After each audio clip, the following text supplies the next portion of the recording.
I woke to the soft crackle of static from the baby monitor, the kind of low, whispering sound that could almost be mistaken for breathing. For a moment, I thought it was just Lily, her tiny exhales amplified through the speaker, but something about the rhythm felt off, too slow, too deliberate. I reached for the monitor with a creeping sense of unease, my fingers trembling slightly as I turned up the volume. The screen bathed our bedroom in a pale blue glow, revealing the familiar sight of the nursery.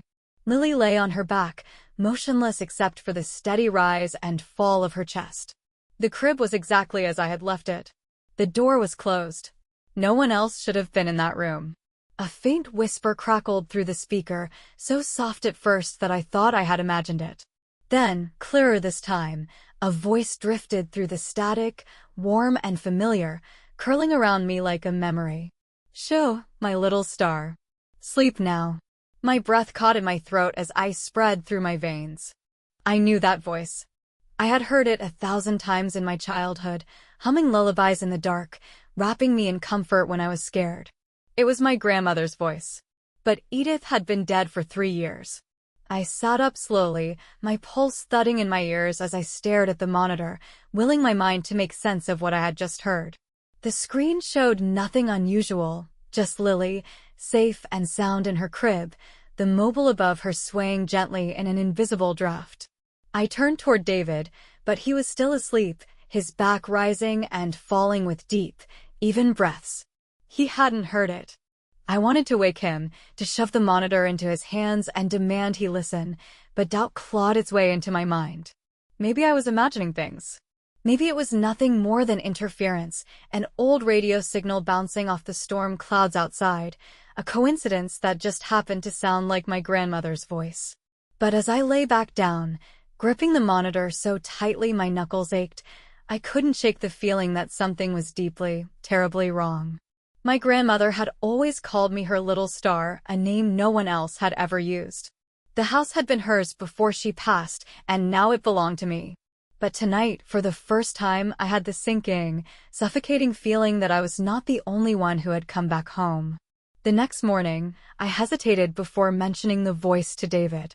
He stood at the kitchen counter, pouring coffee, his movements slow and groggy from another restless night. I had barely slept at all, my mind looping over that whisper again and again, searching for a rational explanation. I wanted to tell him, to have him laugh and shake his head and reassure me that it was nothing. But as I opened my mouth, a sickening thought crept in. If he hadn't heard it, if the voice had only come through the monitor when I was listening, then what did that mean? Instead, I said nothing, swallowing my unease as I reached for my own cup. Lily cooed softly from her high chair, her chubby fingers gripping a plastic spoon as she tapped it against the tray. The sound was rhythmic, almost hypnotic, and for a brief moment, I felt the tension in my shoulders ease. Maybe I had imagined the whole thing. Maybe exhaustion was playing tricks on me, twisting static into words my mind was desperate to hear. But as I sat down across from David, Lily suddenly stopped tapping and turned her head toward the monitor resting on the table. Her lips parted slightly, her expression distant, as if she were listening to something just beyond my range of hearing. A cold prickle ran down my spine as I leaned forward, my hands pressing against the table. "David," I said, forcing my voice to stay even. "Did you hear that?" He looked up from his coffee, raising an eyebrow before shaking his head. "Hear what?" I glanced at the monitor, half expecting to see the screen filled with static or a shadow shifting where there shouldn't be one. But the nursery was still. The room looked exactly as it had when I left it, sunlight slanting in through the curtains, casting long stripes across the crib. Yet Lily's gaze remained fixed on the monitor, her little brow furrowing like she understood something I didn't. A soft hum crackled through the speaker, so faint I almost convinced myself it was nothing. Then, just as I reached out to turn the volume up, Lily giggled, soft, sweet, the way she did when David played peekaboo with her. But this time, she wasn't looking at either of us. She was staring directly at the monitor, her tiny fingers stretching toward it, reaching as if she recognized someone on the other side. That night, I made sure Lily's crib was locked. I didn't just check it, I pressed down on the latch, tugged at the railing, and even ran my fingers along the wooden bars as if I could physically seal her inside, away from whatever had unsettled me the night before. I took a picture with my phone, just for my own sanity, a final reassurance that the crib was secure. David had laughed at my paranoia, told me I needed to sleep, that exhaustion was turning me into a nervous wreck. Maybe he was right. Maybe it was exhaustion, the weight of motherhood pressing down on me in ways I hadn't expected. But as I lay in bed that night, staring at the soft blue glow of the baby monitor, I couldn't shake the feeling that something was waiting for me to close my eyes. I didn't remember falling asleep, but when I woke, my body was already tense, my breath shallow and uneven, as if my instincts had kicked in before my mind could catch up. The house was silent, too silent. I turned my head toward the monitor, expecting the usual soft static or the quiet shuffle of Lily shifting in her sleep. But the screen was still, frozen in an eerie stillness that made my stomach twist. At first, nothing seemed wrong. The nursery was bathed in the faint glow of the nightlight, shadows pooling in the corners of the room, the mobile above the crib swaying slightly. Then my eyes dropped lower, and my breath caught in my throat. The crib rail was down. The latch was unhooked. A sharp, cold panic shot through my veins, and for a moment, I couldn't move. I knew with absolute certainty that I had locked it before bed. I had checked, double-checked, triple-checked. The blankets were rumpled in a way that sent a sickening wave of dread through my chest, as if small hands had reached up, as if someone had been there. My mind raced through every possibility, every rational explanation, but none of them made sense. David wouldn't have opened the crib in the middle of the night. Lily was too small to reach the latch. And yet, as I stared at the screen, willing it to change, the evidence was right in front of me. Something had unlatched the crib. I threw off the covers and ran before my brain had even caught up to my body, my bare feet slapping against the floor as I sprinted down the hallway. The nursery door was ajar, open just wide enough to make my skin crawl, like someone had slipped inside and forgotten to close it behind them. I didn't hesitate. I shoved it open, my breath strangled in my throat as my eyes darted toward the crib. Lily was still there, small and still, her tiny body rising and falling in deep, even breaths. My legs felt weak with relief, but the panic didn't fade. The rail was still lowered, the latch hanging loose. I reached down, fumbling to secure it, my hands trembling so badly that it took me 3 tries before it clicked back into place. The room was as I had left it, yet it felt different, heavier somehow, the air thick with something unseen. The window was still shut, the closet door cracked open just an inch, the way it always was. Nothing had changed, and yet everything had. My heart pounded against my ribs as I stood there, gripping the crib rail, listening. The silence was suffocating, pressing against my ears, wrapping around my skin like something alive. I wanted to wake David, to demand he tell me that this was just another exhaustion-fueled mistake, but deep down, I knew better. The crib had been locked. The door had been closed. And yet, somehow, in the dead of night, something had come into this room. The next morning, I told myself I wouldn't say anything. I had already convinced David I was sleep-deprived and paranoid, and maybe I was, but that didn't change the fact that the crib had been unlatched. That didn't change the thick, suffocating feeling in the nursery, the way my skin had prickled as I stood there in the dark, waiting for something unseen to reveal itself. I moved through the morning on autopilot, feeding Lily, sipping coffee that had gone cold before I remembered to drink it, barely hearing David as he kissed the top of my head and told me to please get some rest today. But the moment he left for work, I found myself drawn back to the nursery, back to the place where my sense of reality had started to slip. The crib rail was still locked. The room was exactly as I had left it. But I didn't feel any safer. As I settled Lily into her play mat, a soft hum filled the air, so faint at first that I almost didn't hear it over the hum of the heater. My heart stuttered as I turned, watching my daughter with wide eyes, waiting to see if she had simply babbled or cooed the way babies do. But she wasn't just making sounds. She was humming. A slow, rhythmic melody, quiet and sweet, as if she were recalling something familiar. The sound twisted something deep in my chest, an aching pull toward a half-forgotten memory. I knew that tune. The realization sent a chill through me, a sharp, cold weight in my stomach. It was a lullaby, a soft, lilting melody that had been sung to me as a child, whispered into my dreams by a voice that no longer existed in this world. I lowered myself onto the floor beside her, my voice barely a breath. "Lily, where did you learn that song?" She didn't answer, of course. She only grinned, flashing her tiny teeth before returning to her toy, tapping it in rhythm with the song. My throat was so dry it hurt to swallow, my mind racing to rationalize what I had just heard. I had never sung that lullaby to her. David wouldn't have known it. My grandmother had made it up, an old, soft tune with no name, a song only she and I had ever shared. And yet, here was Lily, barely old enough to string two words together, humming it as if she had known it her whole life. I reached for my phone with shaking hands, pressing the record button as casually as I could, hoping to catch just a few seconds to prove to myself that I wasn't imagining things. But the moment my thumb tapped the screen, Lily stopped. Her wide eyes lifted to meet mine, unblinking, almost too knowing for a child her age. The silence that followed was too thick, too weighted, as if she had caught me doing something I wasn't supposed to.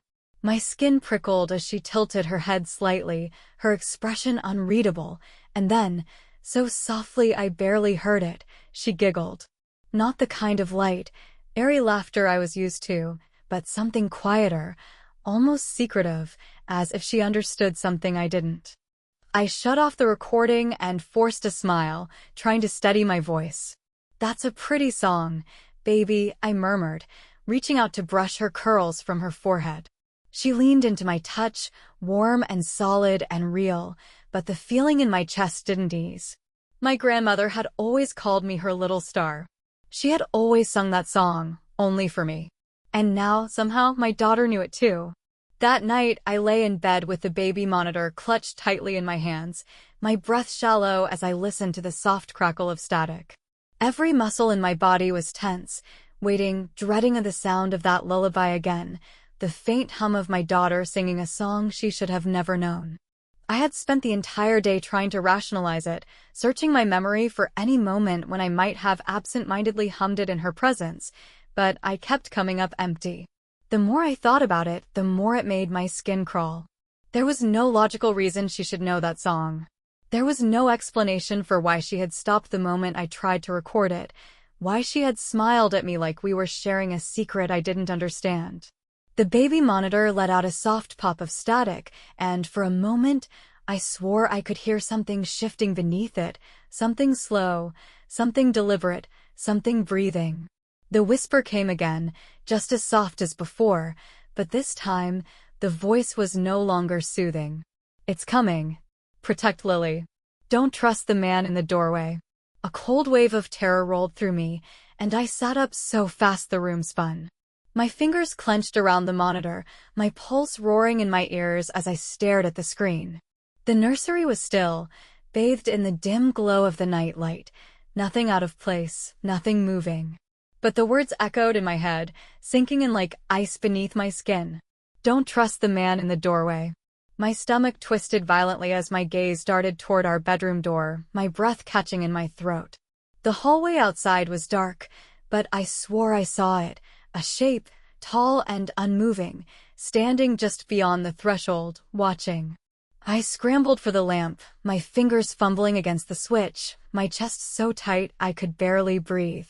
The light flared to life, and the doorway was empty.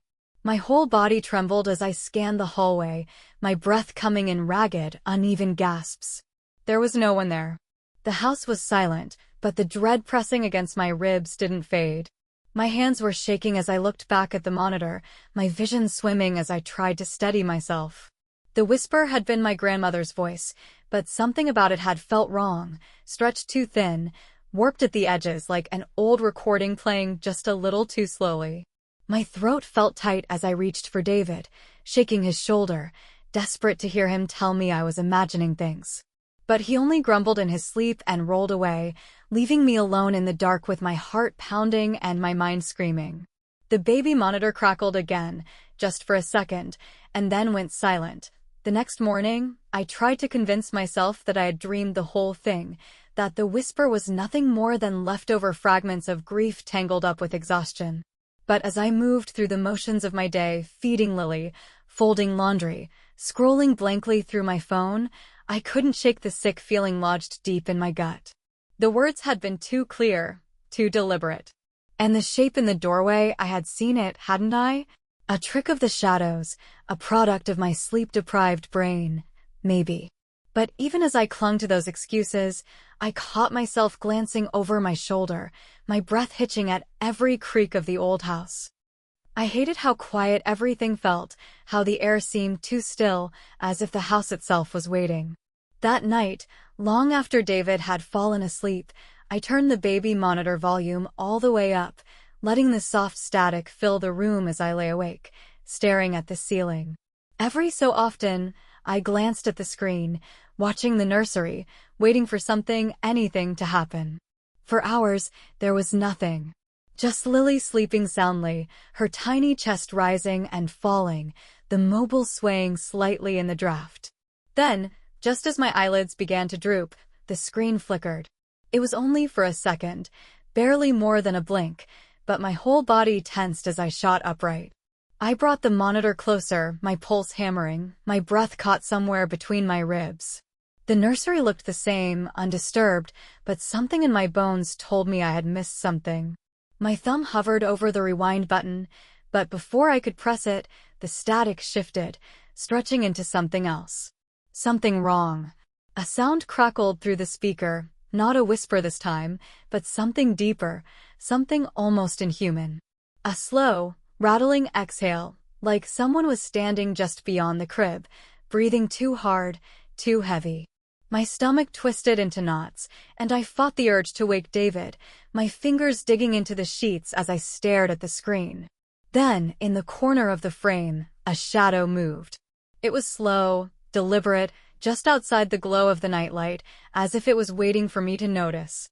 My entire body locked up as my gaze darted to the nursery door. The shape was there, tall, unmoving, its edges flickering like a bad signal. My breath came out in a sharp, broken gasp as I scrambled for the lamp, my shaking hands nearly knocking it over. Light flooded the room, and I whipped my head toward the bedroom door, my heart hammering so hard it hurt.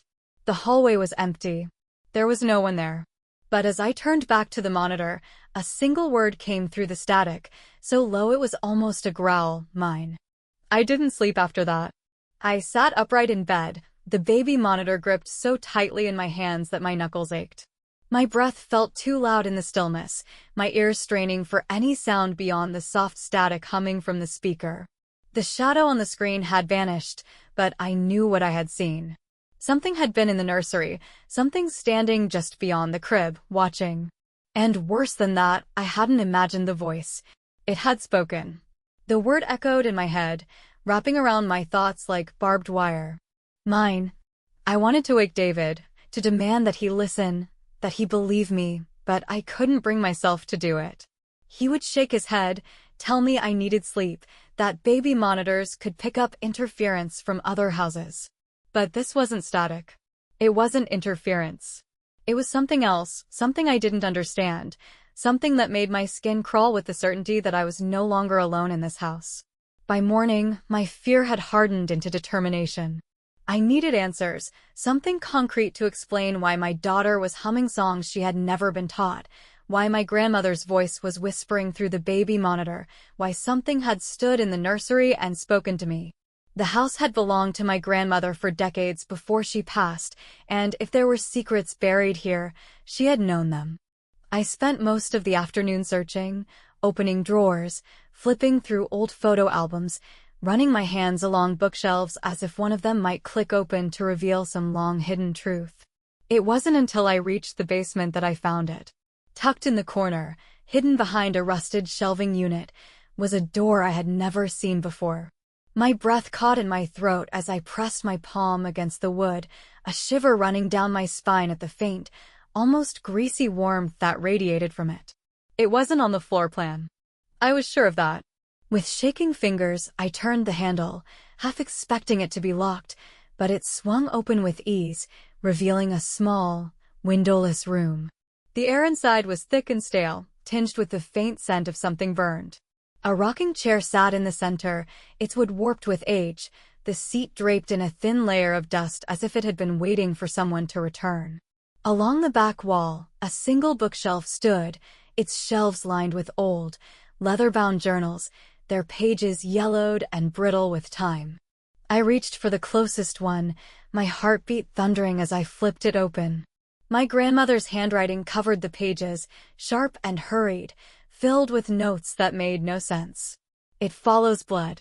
Never leave the crib open. If you hear it whisper, do not answer. My stomach lurched as I turned to the last page, the ink smudged as if written with a shaking hand. Just 6 words, underlined so many times the paper had nearly torn. I had to keep it away. Now it knows Lily is here. I stood frozen in the dim, stale air of the hidden room, my grandmother's journal trembling in my hands. The words on the final page blurred as my pulse pounded against my skull, my body screaming at me to leave, to get out of that room and never come back. But I couldn't move. The realization settled over me like ice, chilling me from the inside out. She had known. My grandmother had spent her final years trying to keep something contained within this house, something that fed on blood, something that watched, something that whispered. And now it knew about Lily. The thought nearly buckled my knees. I flipped back through the pages, skimming frantically, searching for anything that told me how to stop it. The entries were scattered, panicked, filled with warnings but no clear answers. The only thing that came up again and again was the crib. Never leave the crib open. It follows the child. It will take what is left unguarded. I shut the journal with shaking hands, my breath coming too fast, too shallow. I had locked Lily's crib every night, except for the one time I had found it unlatched, the one time I had convinced myself that I had made a mistake. But what if I hadn't? What if something had opened it? The thought sent a fresh wave of nausea rolling through my stomach. I needed to get back upstairs. I needed to see Lily. I turned, shoving the journal under my arm as I stepped toward the door, only to stop dead in my tracks. David was standing in the basement doorway, his face cast in shadow, his posture rigid, unmoving. My breath caught in my throat. For a moment, neither of us spoke.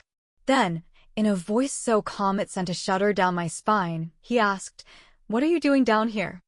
I gripped the journal tighter, my nails digging into the leather cover. "Did you know about this room?" My voice was hoarse, barely above a whisper, but I forced myself to hold his gaze. His expression didn't change. He took a slow step forward, his hand tightening around the doorframe. "Sarah," he said carefully, the way someone might speak to a frightened animal. "I need you to come upstairs." Every instinct in my body screamed at me to run, but my feet wouldn't move. Something about the way he was looking at me, the way his shoulders were set, filled me with a terror I couldn't explain. I swallowed hard, my throat dry as paper. "David," I whispered, "why didn't you hear the voice on the baby monitor?" A flicker of something passed over his face, something quick, something dark. His jaw twitched. Then, slowly, he exhaled through his nose, his lips curling into something that was almost a smile. "Because," he said softly, "it wasn't meant for me." My body went cold. The air in the basement suddenly felt thick, pressing in on me, making it hard to breathe. I took a step back, my pulse roaring in my ears, my fingers gripping the journal so tightly my knuckles ached. David took another slow step toward me, his head tilting slightly, his voice barely more than a murmur.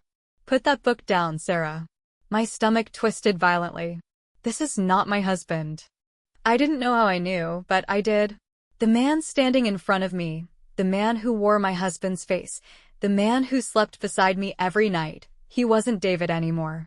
A sickening, twisted smile spread across his lips as he reached out a hand. "Come on," he whispered. "Lily's waiting." My heart slammed against my ribs.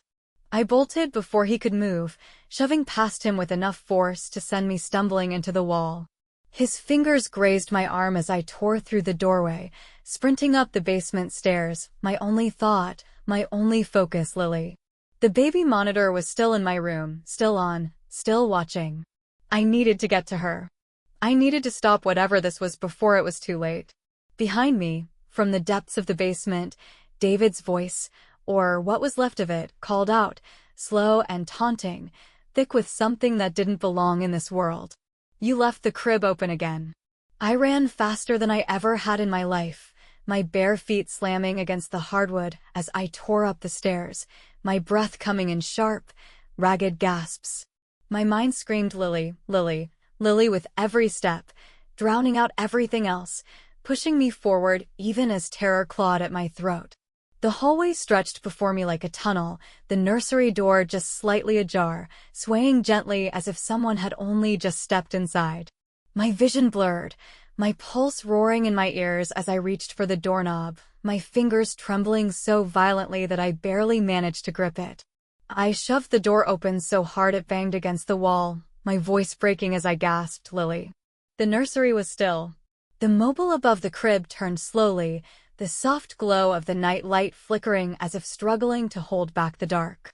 My daughter lay where I had left her, small and perfect, her tiny hands curled into fists against the blankets. She was breathing. She was safe. Relief crashed over me so suddenly that my knees nearly buckled. I pressed a hand to my chest, sucking in a deep, shaking breath, willing myself to calm down. But then I saw it, the crib rail. It was down again. The latch hung loose, exactly as I had found it before, as if something had reached in, as if something had been waiting.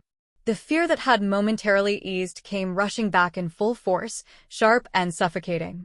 My grandmother's warning echoed through my skull like a death knell. Never leave the crib open. It follows the child. A sharp burst of static crackled from the baby monitor, making me flinch. The speaker hissed and popped, distorting for a long, unbearable moment before a voice slipped through, a voice I knew but no longer recognized. It was still my grandmother's voice, but something had changed, stretched and twisted, warped into something almost unrecognizable. The warmth was gone. The softness was gone. What remained was something strained, something wrong, something that had been mimicking her but was no longer trying to hide. My breath came short and shallow as I reached for the monitor with a shaking hand, my skin prickling as the voice whispered, "She belongs to me." I recoiled, my stomach twisting violently, bile rising in my throat. The words slithered through the speaker, slow and deliberate, like a thing savoring its own voice. My entire body locked up as I grabbed Lily, cradling her against my chest, my fingers curling protectively around her small frame. The baby monitor crackled again, but I couldn't bring myself to look at it. I didn't want to see what might be on the screen. I didn't want to see if something else was standing in the room with us. My instincts screamed at me to move, to get out of the nursery, to run, but my feet felt rooted to the floor. And then, just as I thought I might finally break free, the voice came again, closer this time, as if it was no longer trapped behind the static. "You left the crib open. Now I can take her." I didn't think. I ran. Clutching Lily so tightly she whimpered in protest, I bolted from the nursery, my breath ragged as I tore down the hall. My mind screamed at me to leave, to get out of the house, but some instinct deeper than reason told me it wouldn't matter. This thing, whatever it was, had never been bound by walls or locked doors. It had been here long before me, before Lily, before even my grandmother.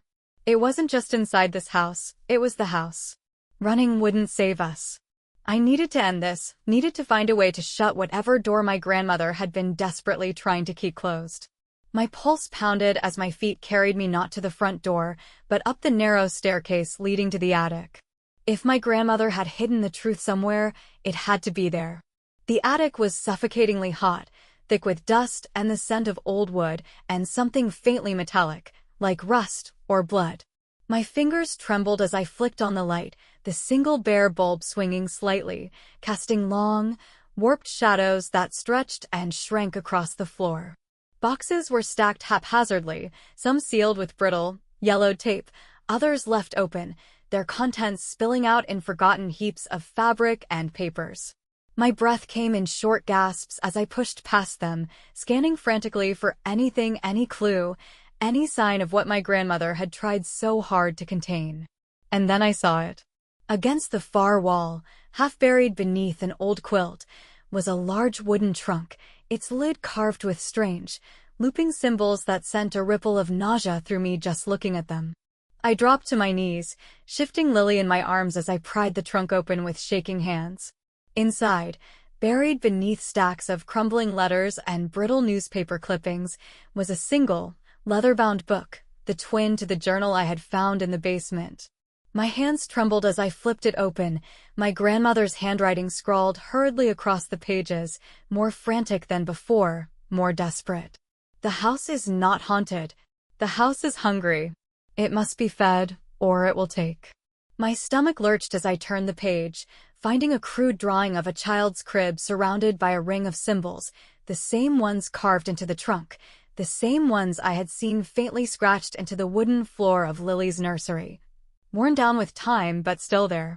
The realization slammed into me like a freight train. The ritual. It had never been about keeping something out. It had been about keeping something in. A deep, guttural hiss crackled through the baby monitor still clutched in my hand, sending ice through my veins. The attic light flickered once, then died, plunging the room into darkness. My breath caught in my throat as the air grew heavy, pressing down on me, thick with something unseen, something watching. A slow creak echoed from the attic entrance behind me, the sound of a door opening, but I had shut it behind me. My grip tightened around Lily as I turned, my pulse hammering, my vision adjusting to the dim glow of the streetlights filtering through the attic's single window. And there, standing just at the edge of the light, was a tall, thin shape, its outline wrong, its presence bending the air around it. My breath came in short, sharp bursts as the baby monitor crackled again, the voice spilling through distorted and low, almost amused. You were never meant to find this. The shape at the attic entrance did not move, but the air around it twisted, shifting like heat rising from pavement. My breath came in short, shallow bursts, my arms tightening around Lily's small body as a cold, clawing dread settled in my chest. The attic was suffocating, heavy with something unseen, something waiting. The dim light from the street lamps outside barely illuminated the figure, casting it in fractured shadows that made it look less like a person and more like a smudge in reality, a thing that had no business standing in my home. My fingers curled around the edge of the book, my knuckles white with pressure, my mind screaming at me to move, but my body refused. The shape took a slow, deliberate step forward, and the baby monitor in my hand crackled with static before a voice poured through. Sarah, what are you doing? I nearly dropped the monitor. It was David's voice. The same steady tone, the same deliberate way he spoke my name. But something about it was off, stretched too thin, like a recording played at the wrong speed. My breath hitched as the figure stepped further into the attic, the dim light catching on familiar features, David's face, David's body, David's careful movements. But the moment I met his eyes, the bottom dropped out of my stomach. They were wrong. Too dark. Too empty. Like twin wells sunk deep into a skull, hungry and waiting. My throat tightened as he took another step toward me, his head tilting slightly, the edges of his mouth curling up in something almost like a smile. You shouldn't be up here. My grip on Lily tightened as I took a step back, the trunk pressing against my legs. Stay away from me, I whispered, my voice barely audible over the blood roaring in my ears. My husband, or whatever this was, paused, his expression unreadable in the dim light.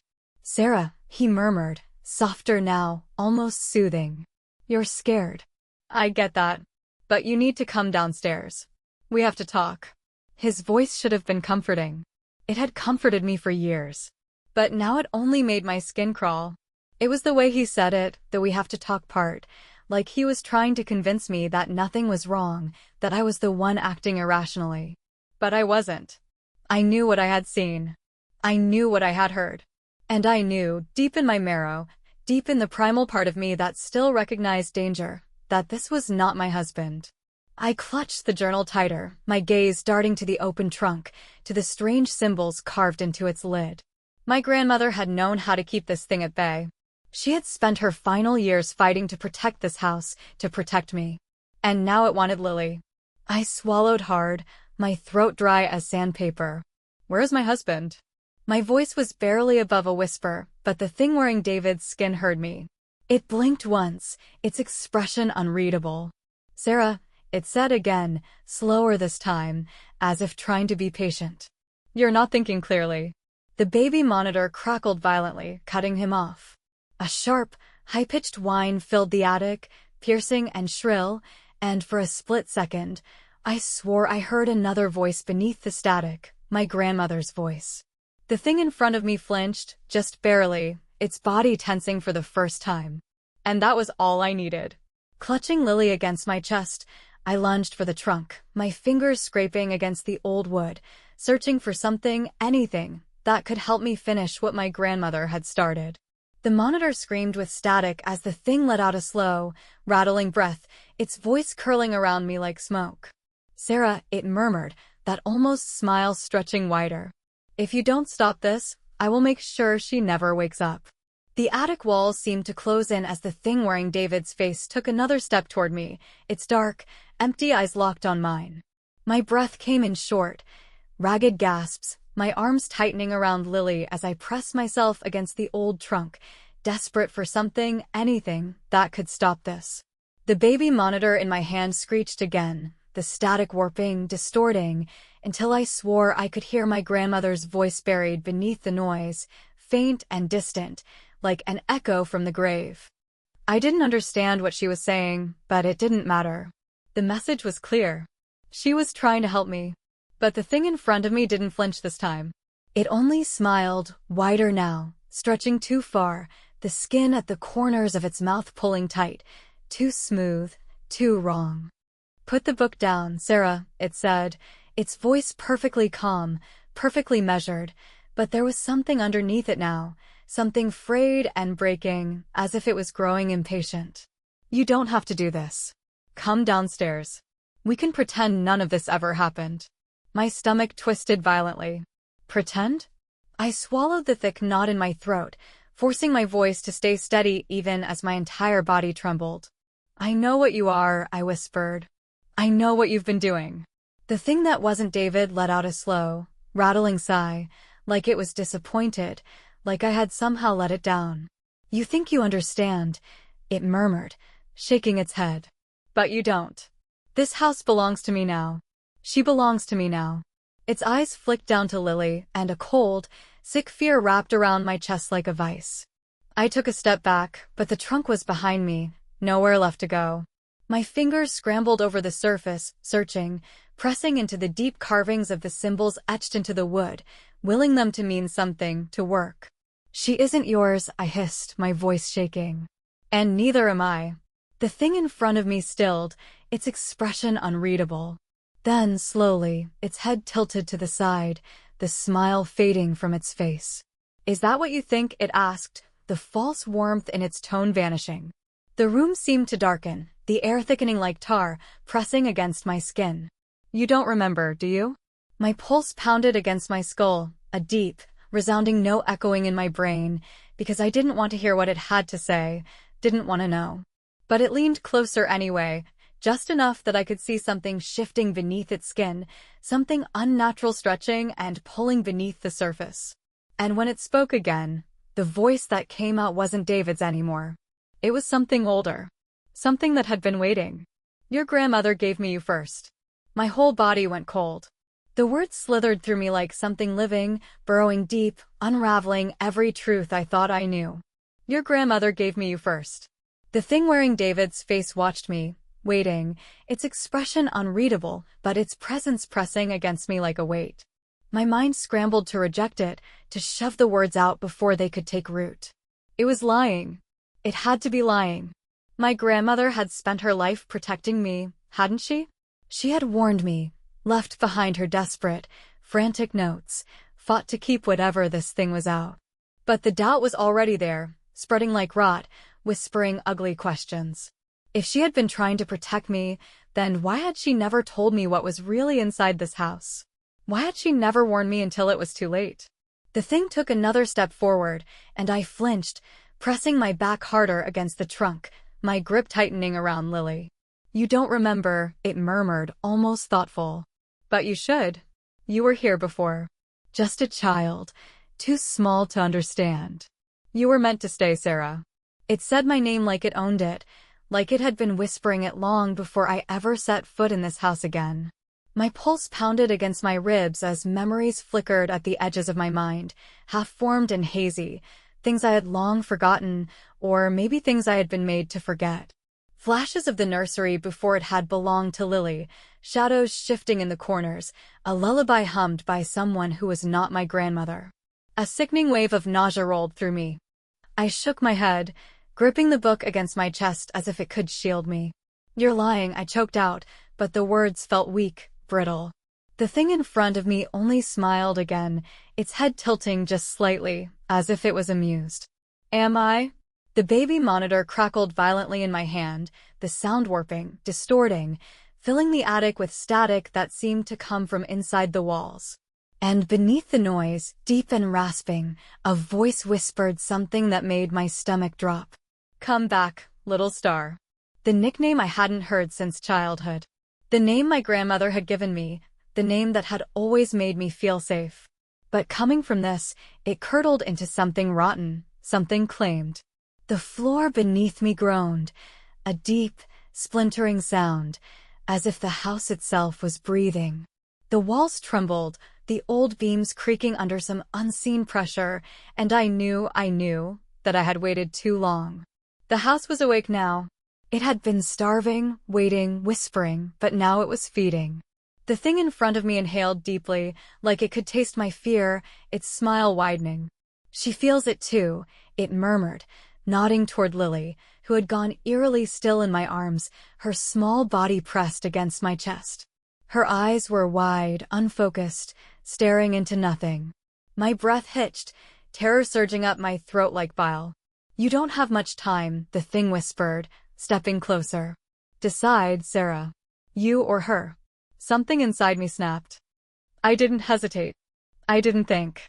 I lunged for the book, for the old, brittle pages that held whatever secret my grandmother had hidden, whatever spell she had used to keep this thing at bay. My fingers tore through the pages, searching frantically, my breath ragged, my heart pounding like a war drum in my chest. The baby monitor screeched again, a piercing wail that made my vision swim. I could feel it moving closer, the air thickening, the floorboards bulging under my feet like something was crawling beneath them, something hungry. The house was feeding. And if I didn't stop it now, it would take everything. My hands trembled as I tore through the brittle pages of my grandmother's book, the ink smudged, the words frantic, scrawled by someone who had spent years living in fear. The attic pulsed around me, the walls groaning under the weight of something unseen, something waiting. The floorboards beneath my feet swelled and shuddered, like the house itself was breathing, exhaling something foul and ancient into the air. The thing wearing David's face hadn't moved, but I could feel it pressing closer, its presence curling around me like smoke, thick and suffocating. Lily was heavy in my arms, her tiny body too still, her fingers limp against my shoulder. My pulse thundered as I flipped another page, my eyes darting over the words, searching for something, anything that could stop this. Then, buried among the warnings and desperate pleas, I found it. The seal was never meant to be permanent, blood bound it. My breath hitched as the words sank in, the meaning unraveling like a rope slipping free from a knot. My grandmother had trapped it here, locked it inside the house with a sacrifice, but not just any sacrifice. A blood offering. A trade. My stomach twisted violently. That was why it had waited. That was why it had whispered. It had been bound, hungry, unable to take what it wanted without permission. It needed an offering, and now it had given me a choice.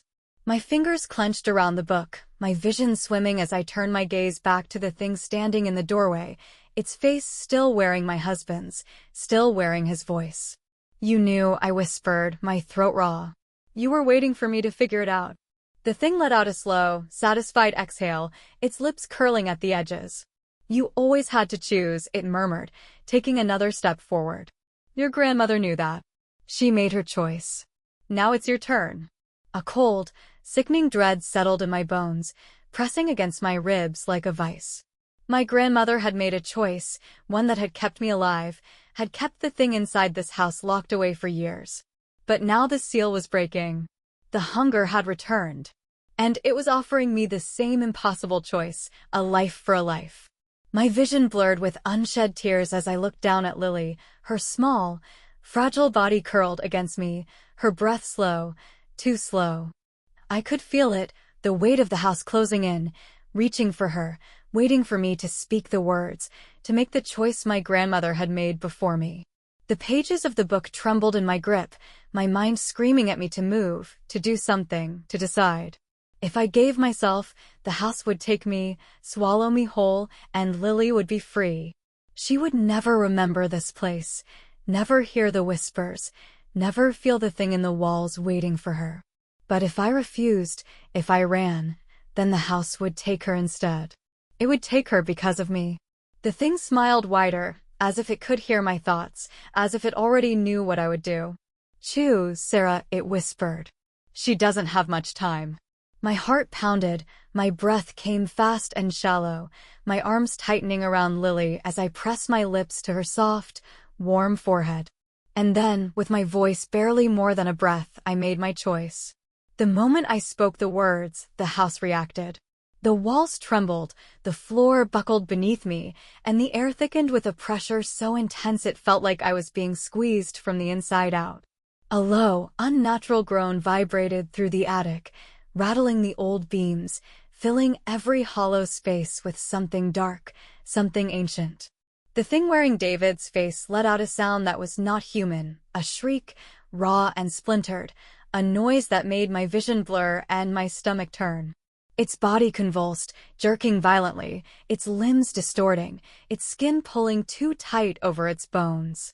And then, like a shadow caught in shifting light, it began to unravel. Its mouth stretched open impossibly wide, spilling out something black and writhing, something that clawed at the air as if trying to resist the inevitable. The entire house groaned, a long, suffering exhale, as if it had been holding its breath for years and was only now releasing it. I didn't wait to see what would happen next. I turned and ran, clutching Lily so tightly against my chest that I could feel the rapid flutter of her heartbeat against my own. The attic door slammed shut behind me with a deafening crack, but I didn't stop. My bare feet pounded against the steps, my breath coming in gasps as I flew down the hall, past the nursery, past the baby monitor that sat eerily silent on the nightstand, its screen dark and lifeless. The house felt hollow now, like something had been ripped from it, like its hunger had been forcibly silenced. But I could still feel it watching, lingering in the walls, seeping into the wood, waiting for the moment I might hesitate. I didn't. I threw open the front door, the cold night air slamming into me like a shock to the system, my pulse hammering in my ears as I sprinted to the car. My fingers fumbled with the keys, shaking so badly I nearly dropped them, but somehow I managed to get the door open, to climb inside, to slam it shut behind us. I don't remember driving away. One moment, the house stood behind me, dark and still, its windows gaping like empty eyes. The next, it was gone, swallowed by distance, by the night, by whatever force had been holding it together all these years. I kept driving, hands clenched around the wheel, my breath shallow, my mind a blur of terror and exhaustion. I didn't look back. Not once. I didn't care about the things we had left behind, the memory still trapped within those walls, the life we had built inside that house. None of it mattered anymore. All that mattered was Lily, her warm weight against my chest, the small, steady sound of her breath, the undeniable proof that she was still here, still mine. I had made my choice. And for now, at least, she was safe. But sometimes, late at night, when the world is quiet and still, I hear it. The soft, rhythmic crackle of static. The gentle hum of a baby monitor that no longer exists.